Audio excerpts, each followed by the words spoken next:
తినగ తినగ వేము కథ. రచన వసుంధర. కథాపఠనం మల్లవరపు సీతారాం కుమార్.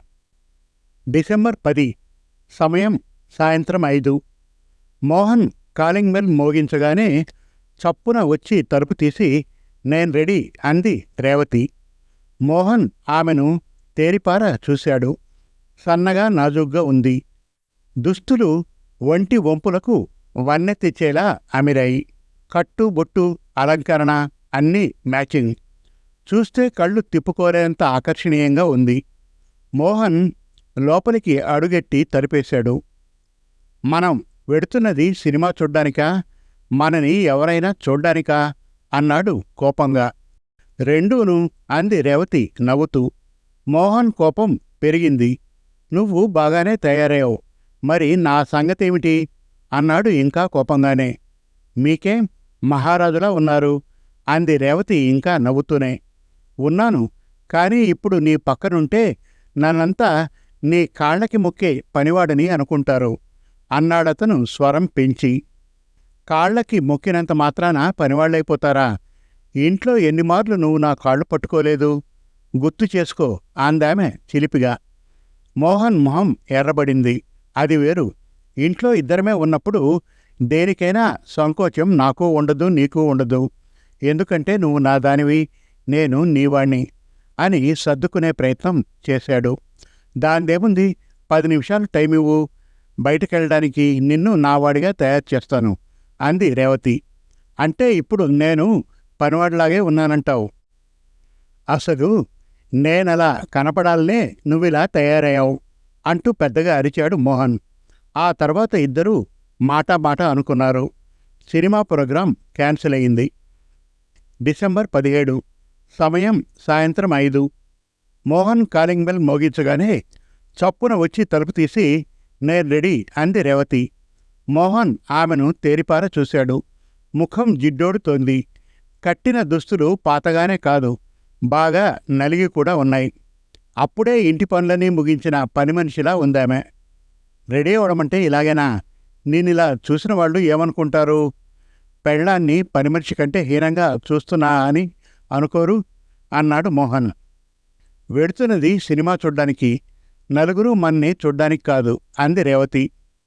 ఒకసారి బయటికెళ్ళాక చూడొద్దన్నా నలుగురు మన్ని చూస్తారని తెలీదా? ఏమో, సినిమాకెళ్ళేది ఇతరులు మన్ని చూడ్డానికి కాదని నువ్వు అంటే కామోస్ అనుకున్నాను అంది రేవతి. మాటకి మాట బాగా నేర్చావు విసుక్కున్నాడు మోహన్. నేను నేర్చిందేం లేదు, అంతా నువ్వు నేర్పిందే. రేవతి రిటార్టు.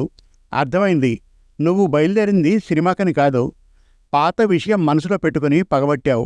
నలుగురిలో నన్ను తల దించుకునేలా చెయ్యాలని ఇలా తయారయ్యావు అరిచాడు మోహన్.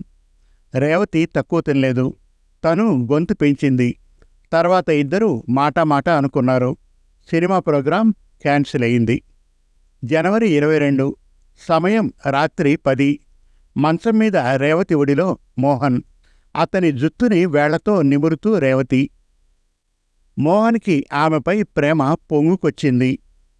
రేపు మనం సాయంత్రమాటకి హనుమాన్ మూవీ చూద్దాం అన్నాడు.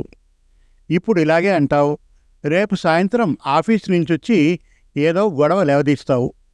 నువ్వు అరిచి నా చేత అరిపించి మూడంతా పాడు చేస్తావు అంది రేవతి గోముగా. నా అభిమాన నటి సమంత మీద ఒట్టు, నా వల్ల ప్రోగ్రాం పాడవదు అన్నాడు మోహన్.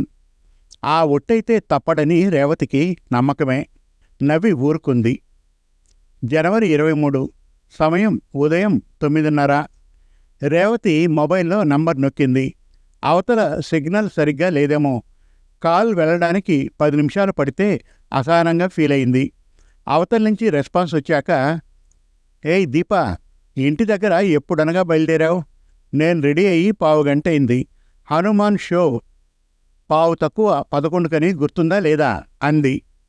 బయలుదేరిన వేళా విశేషం, ట్రాఫిక్ జామ్లో ఇరుక్కున్నానే, ఇప్పుడే క్లియర్ అయింది. ఇంకో 10 నిమిషాల్లో నీ ఇంటికొచ్చి పికప్ చేసుకుంటాగా. సినిమాకి స్లైడ్స్ కూడా మిస్ అవ్వమని నాది హామీ అంది అవతల నుంచి దీప. జనవరి 23. సమయం సాయంత్రం 5.